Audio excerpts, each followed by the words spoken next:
Alright everybody, today we're covering section 4.4, other common functions. So we're going to talk about commonly occurring functions and piecewise defined functions.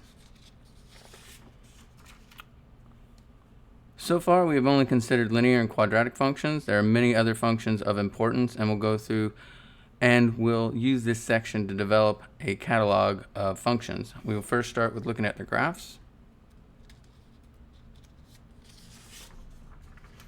The graph of y equals the square root of x. This is the graph of y equals square root of x.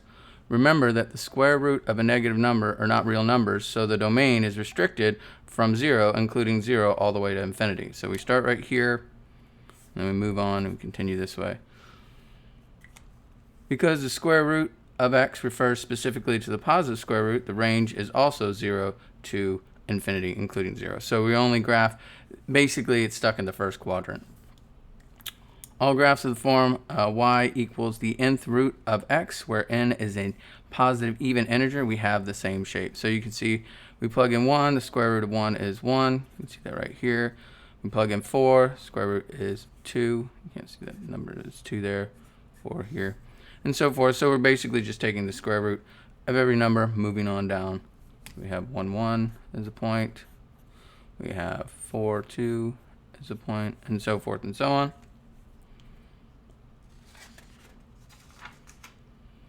The graph of y equals the absolute value of x. This is the graph of y equals the absolute value of x. We can take the absolute value of every number in the domain. So the domain is all real numbers. So I can take the absolute value of negative numbers. I can take the absolute value of positive numbers. But we can't get negative numbers in our output, so the range is from 0 to positive infinity. So that's our lowest y value. And then, of course, the absolute value of here, this graph shows 5 and 5. This is negative 5 and positive 5. So forth and so on. We're not going to get any negative numbers out, so we're just going to get this V shape. We get this characteristic V shape where it has this hard, sharp point. The graph of y equals x to the nth, where n is even.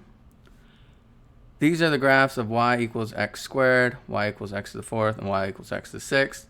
The larger the exponent is, the flatter the graph is between -1 and 1. And the steeper the graph is when x is less than -1 and when x is greater than 1. The domain is all real numbers, and the range is 0 to positive infinity. So basically, you've got your least curved one right here, that's your x squared, and you got your x to the fourth, and then the one right here, that's your x to the square, 6, excuse me. So you can see this, I'll color this in purple.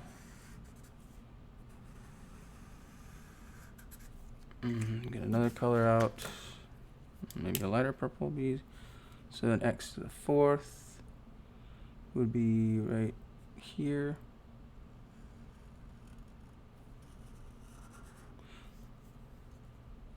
And not the easiest to see because they're so close to each other on this interval. And the last one, get a different color, is this one right here, x to the sixth.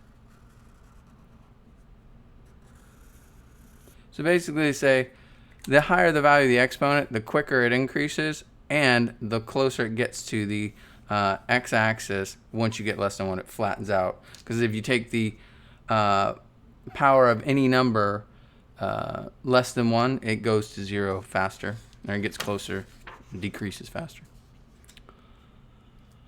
The graph of y equals x to the n, and n is odd. These are the graphs of y equals x to the third, y equals x to the fifth, and y equals x to the seventh. The larger the exponent is, the flatter the graph is between -1 and 1, and the steeper the graph is when x is less than -1 and when x is greater than 1. The domain and range are all real numbers, because before, when we square something out, we couldn't get a negative number back out for our y-axis. But when we cube something, or raise it to an odd power of something, we can get positive and negative numbers back out. So this first one right here, it's going to be your x to the third. And I have these colored, it's just I don't have any colored printouts with me, so they should be colored in the PDFs. And this is going to be x to the fifth. And by the time you get to x to the seventh, it gets harder and harder to tell. because they're so close to each other. And you see how it gets flatter when it gets less than 1. You can see how these increase faster. You can see this is x to the third right here. That's slower, where x to the 7th would be the fastest, increasing once you get greater than 1, so forth and so on. The transformation of the basic graphs, we often want to graph a function such as y equals -2 times the absolute value of x. We can graph as many functions. We can graph many functions that are more complicated than the basic graph by using transformations. In this section 4.4, we'll restrict this to reflecting and over the x-axis and vertical scaling. We will cover transformations of graphs more comprehensively in section 5.1. So reflection over the x-axis. We can use the behavior of y equals f of x to understand the behavior of the new function g of x equals negative f of x. For example, f of x equals x squared and g of x equals negative f of x. All the values have changed signs except for 0. 0 is neither negative nor positive. This means the graph has been reflected over the x-axis. So here you can see all these points. So originally we plot 0, 0, 0 right here. Then we plot for the original right here, so we make this our orange. We see we plug in 1, 1, we get that back out. So where's the 1? This is actually kind of 1, 1 right here. And then we plug in something like 2, 4, we get right here. So you can see, and then we plug in negative numbers and we square them out, and they're positive. This is 1, 1, this is 2, 4, this is negative 1, 1, this is negative 2, 4. Now, if we reflect it, that means basically we take all our positive, what was our positive x, y values are now negative. So all these values that were positive are now negative. So we're going to get the corresponding graph here, where it's reflected over the x-axis, and you can see you're going to get 2, negative 4, 1, negative 1, 0, 0 stays the same. You're going to get negative 1, and negative 2, negative 4.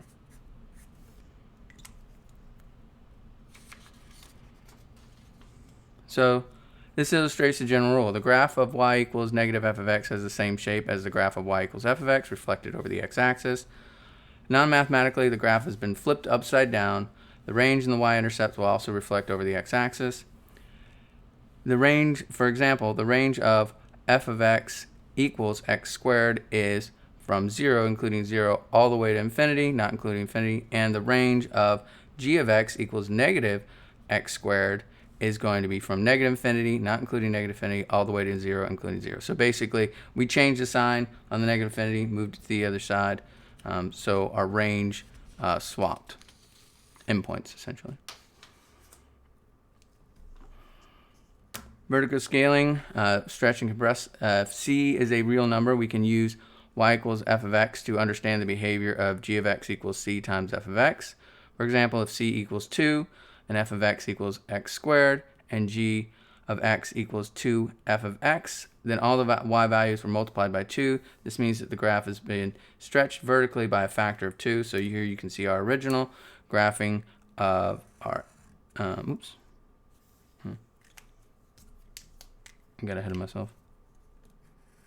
This is our original graph right here, our orange line. This is orange. And then we double all our y values. So notice 0 being a y value wouldn't be doubled. That doesn't change. But here we can see that if originally we plug in 4 and we got, 2 and we got 4 back out. Well, we double our y value here when we plug in 2 for our new function. We're going to have to double that 4 and it becomes 8. So that's our new point right here. So basically just take all your y values and double them.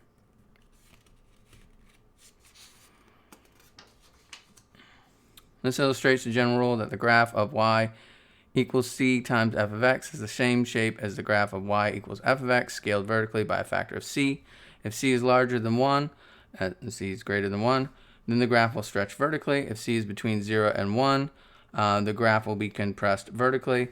and the range and the y-intercepts will also be scaled vertically by a factor of c. And notice if c was negative, then you'd be talking about a reflection. So for each of the following functions, we want to do the following. We want to sketch the basic shape of the graph, determine the transformation necessary to obtain the graph of the function from the basic graph, and then draw the graph. So if you go back, when you're doing this in Hawks, they'll ask you to identify the basic shape. And they give you a selection of graphs. Sometimes they give you more. Sometimes they just give you like 4 graphs to pick from. It just depends. So if they want the basic graphs, they're usually talking the one before the transformation. And so in here, we want to find the basic graph is going to be, let's write this over here. So the basic shape of the graph. So basic graph is basically you get rid of all the signs and all the numbers except for the exponents and the absolute value symbols, or the square root symbols as well.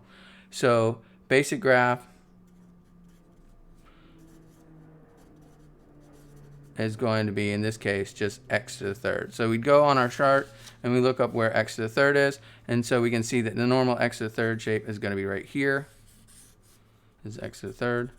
Right here, this is actually negative x to the third, which is actually the graph we want, but it probably won't give you that choice to pick that one in your homework when it's a basic graph like this.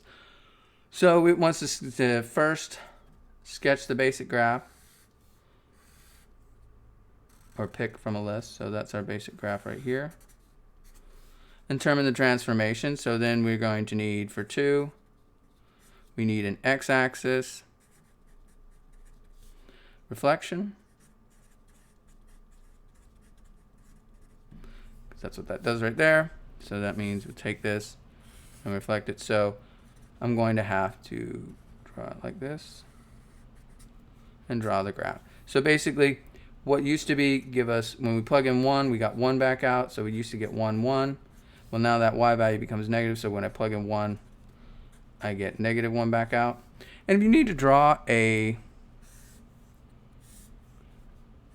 transformation table, good thing would be like, here are your x values, here are your x to the third values, and here are your negative x to the third values. So you can plug in something like 0, you get 0 back out. You plug in something like 1, 1 cubed is 1, and then negative 1. So you just look at the first and the last digits for your point in your column. Same thing if you could plug in something like 2. I'm going to do this in a different color so you can see it.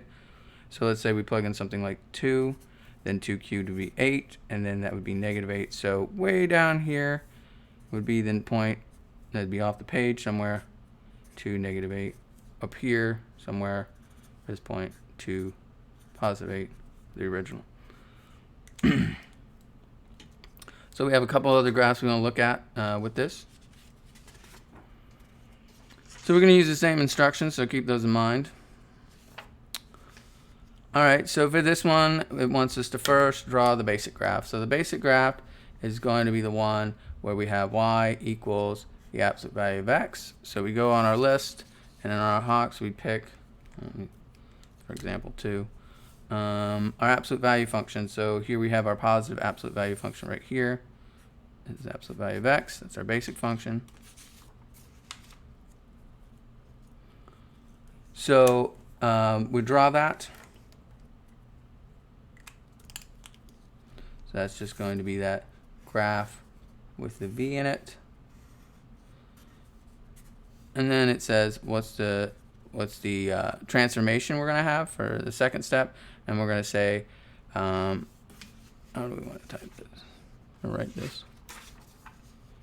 It's going to stretch, because I'm not gonna talk about that. I was talking about horizontal compression, but we're just going to talk about vertical stretch, like the book does. So stretch, you may have heard that. They call it horizontal compression is another way of talking about it, but we're going to talk about vertical stretch. It's easier to see. By a factor of 2. So then, and then last, it wants us to draw that graph. So we're going to say what used to give us So right here, let me just do these in different colors so they're easier to see. What used to give us, we plug in 1 and we got 1 back out. 0 still gives 0. Here we plug in 1 and we're going to get 2 back out because we doubled all our values. And once again, you can always make a table where you can say your x values, your absolute value of x, and your 2 times the absolute value of x. And so if you plug in something like 0, 0, 0, because you double 0, it's 0. The absolute value of 1 is 1, double that is 2. And so basically to get the new points, you just look at your first and last coordinates here. That's your x. This is going to be your new g of x column right here.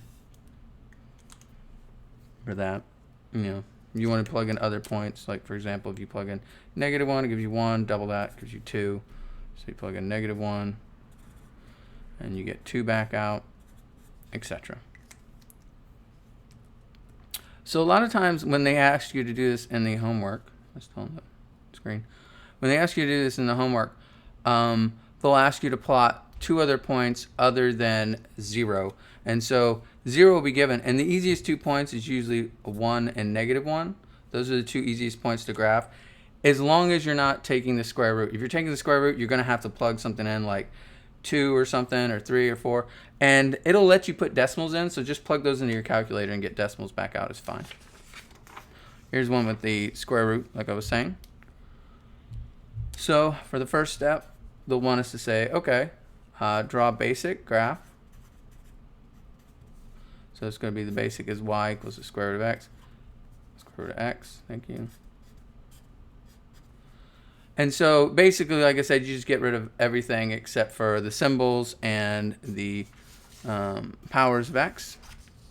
So we look here, we look for our even power, and we found out our even power of x is down here. Or even square root, I should say. Even root power is here. This is the square root of x, so we'd circle that or click that on our list. And then so we draw that basic shape, or it'd let you click it, and you draw it. If it was a paper test, you'd have to draw the basic shape like this. Notice if you plug in 1, you get 1 back out. It's really nice. If you plug in something, so this is the basic shape. If you plug in something like 4, you'd want to plug in something like 4 so you could get a nice number back out. This would be, can you all see that? 4, 2.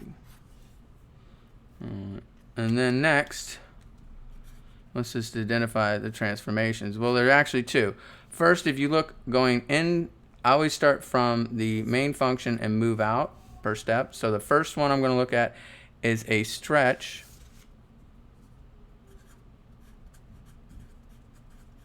by a factor of 3/2 or 1.5. And then the second, so that's the first one, the second would be reflection across the x-axis. And so the last one here, we draw this graph. Once again, 0 is an easy number to plug in and get that back out. If we plug in 1 right here, well, like I said, if you need to make that table, that's fine. So we have x values, we have square root values of x, and then we have -3/2 values of x. So we plug in 0, we get 0, we get 0 back out. We plug in 1, square root of 1 is 1, and then it times it by -3/2, I get -3/2 back out. So this would be 1, would be 2, so -3/2 would be right here. And so this would be the general shape. And like I said, they may ask you for a second point. So, I mean, you can still pick a good second point in this, and you take 4, you get 2, back out, square root of 4 is 2, and then you multiply that by -3/2, you get -3 back out. And so you could see that.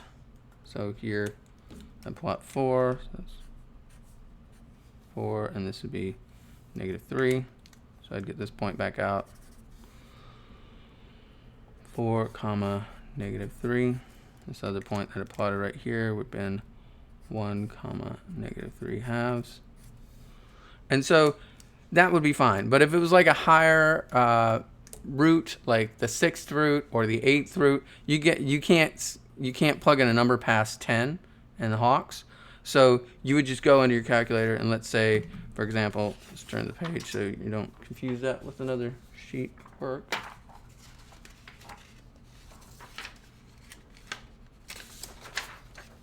So for example, if you had something like the sixth root of x, well, the points you plug in, 0, 1, 0, you get sixth root of 1 is 1. And then you have to plug in something. So, for example, you could plug in 4, but that's not going to be a nice sixth root. The nearest sixth root of something, I think, is 64, and the sixth root of that is 2, if I'm not mistaken. So we're not going to be able to plug 64 in. So we just say 4, and then I'm going to raise that to the 1/6 power. Normally you'd have to use parentheses around this, but this calculator is really good, and it automatically puts parentheses, or it automatically knows what you're doing here. So that's the 6th root of 4. And then you just type in Hawks that it's the number, and it'll let you round off to like 2 decimal places, so it'd be like 1.2, and then we'll just say 6. And then whatever transformation would be the next part, and they would have some multiplication out front or something like that. And so you just use your calculator to find those points.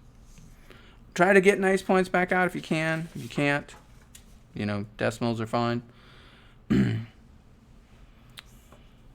For your homework. Piecewise defined function. So a piecewise defined function is a function defined in terms of 2 or more formulas, each valid for its own unique portion of the real number line. We already know that a piecewise defined function, if we have f of x equals the absolute value of x, is equal to negative x when x is negative, or positive x when x is positive, or 0. They want to define it for the whole number line. So when they break it up into 2 pieces right here, they want to make sure one person gets to claim 0. And so you're going to have this part, and then you're going to have the other part, all the negative numbers here. So this is going to be the negative numbers, and the orange is the positive numbers on the number line. To evaluate this function, the inequalities tell us which rule to use. If x is negative, we should use the rule f of x equals negative x. Negative times negative is positive. And we should use the rule, if x is greater than or equal to 0, we should use the rule of f of x equals x. In other words, we plug in x, we get the same value back out. So piecewise defined functions is something we've seen a lot of. We just don't call them piecewise defined functions. They're just, you know, you just deal with them on a daily basis. One of the most common things I talk to students about is that some of them have been in cities with subways, and they'll be like, you know, you take the subway where you take like the orange line to the purple line and the purple line to the red line and get off at certain stations. That's a piecewise defined function of your trip. Some people who travel may have traveled like, you know, so far in a car to a destination, and then they get on an airport or a plane or a train or something, and then they'll go a different ways, you know, cross country, you know, or to another country somewhere on an airplane, and then they'll land, and they'll get in another car and drive to their destination. That's a piecewise defined function. You can say the x is the time, and the y is the, where you are on the map. But basically, it's just about stitching things together. Like where you are during the day can be defined as piecewise functions. Those of my students that pay taxes, tax brackets are piecewise functions. So we deal with them a lot. We just don't think about them as a function, typically. Well, students don't think of them as functions. Most people don't. So in exercise 2, it says consider the following functions. So we have negative. So f of x equals negative 2x minus 3 when x is less than or equal to negative 1.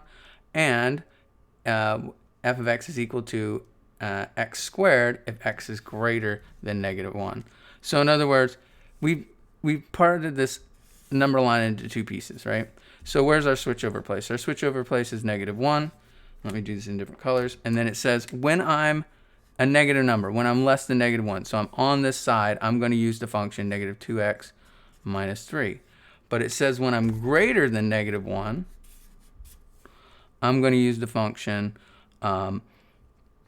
x squared. So on this side, and notice that in this case, the line gets this function, the line gets the actual value of negative 1, and then x squared gets the rest of the number line on the right.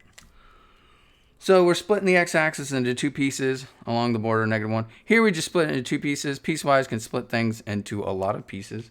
More pieces than you probably want to deal with.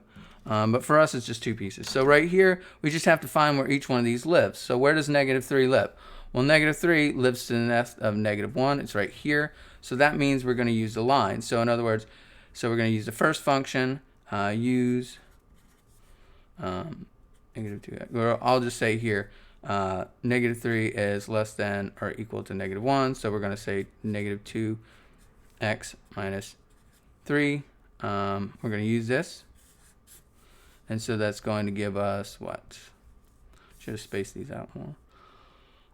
F of negative 3 is equal to negative 2 times negative 3 minus 3. It's going to be positive 6 minus 3, which is going to be positive 3. So that's our answer for this one. Notice how we only got one answer back out because that's a function. Functions aren't going to give us multiple answers back out. Next, it says, what happens at negative 1? Well, which side gets negative 1? The line does. So if we say negative 1, is that less than or equal to negative 1? Yep, that checks out. So I'm going to use f of negative 1. It's going to use the line of negative 2 times negative 1 minus 3. It's going to give us positive 2 minus 3, which is negative 1. So that's our value. We went back out. And the last one here is 0.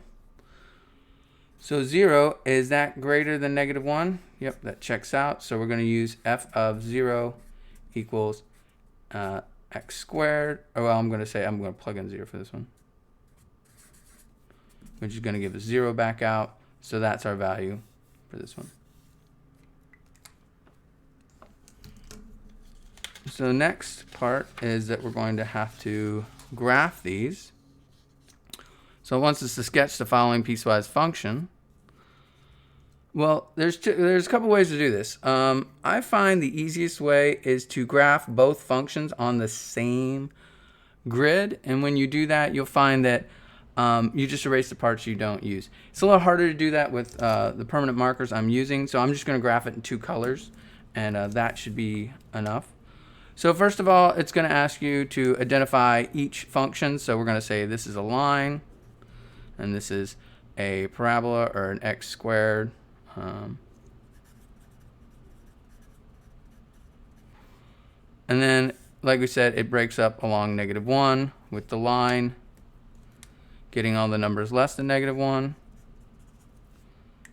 And the numbers greater than 1 gets, the x squared get all the numbers greater than negative 1. Notice the line actually gets the number negative 1 on the x-axis. And so you go over here and you pick your graphs and you say, okay, I want a parabola here as my second, and for my first function, I want a line. And here it may ask you to pick one with negative slope. It should be fine. You're not picking the basic graph, so you want to pick the actual function, the closest function you can. So, whoops, if I want a negative graph, something that has negative x in it, but it won't give you the choice of either. It'll either give you a choice of positive line or negative line. Here, I'm just picking the negative one because it's negative already. And so let's draw our graph. So let me do it with the right color so I can kind of stick to 2 different opposing colors here.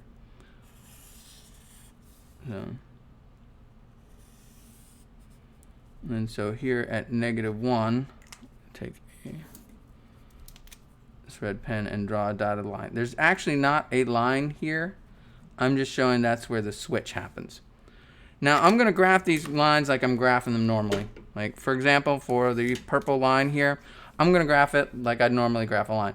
So I would take the y-intercept, which is negative 3. So the line y equals negative 2 minus 3. And I would say, okay, that's going to be 1, 2, 3. And then I go over to and down to. Now that's a little bit harder to see. It might be easier to see if it crosses the x-axis is a nice place. If I plug in 0 for, if I solve 0 for y, that's going to give me a fraction back out. That's not too helpful. Another point I might plug in is the negative 1 to see what actually happens at negative 1. Even, and it actually gets negative 1. So I might say x1. So I graph the point 0, negative 3. And then I'm also going to plug in negative 1. And when I did that, we already found out that value to be, what did we already find that value about to be? We already found that value when we plug in negative 1 to be negative 1. So that's going to be right here. And so I'm just going to graph this like it's a normal line, assuming I can draw straight lines.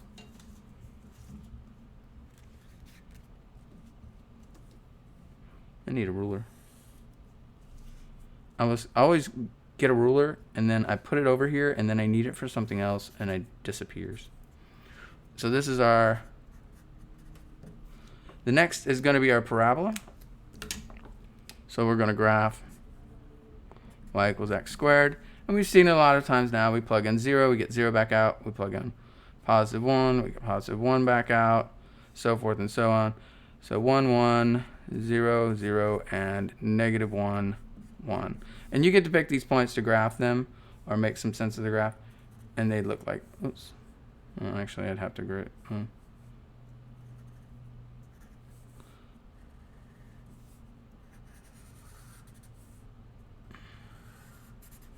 Now that I've graphed both of them, basically what we do now is that we pick which one gets assigned. We already said that the purple line is going to get everything to the left of negative 1. So this is where my purple line lives, right here. So it lives on the x-axis all the way this way. And the orange one gets everything to the right. This way is going to be my x squared. So what you would do now if you're using pencil and paper is that you would black out, or you'd erase, which I can't erase these, so see if I can find a pen to go over this. So I would delete this part of the parabola, and I would delete this part of the line.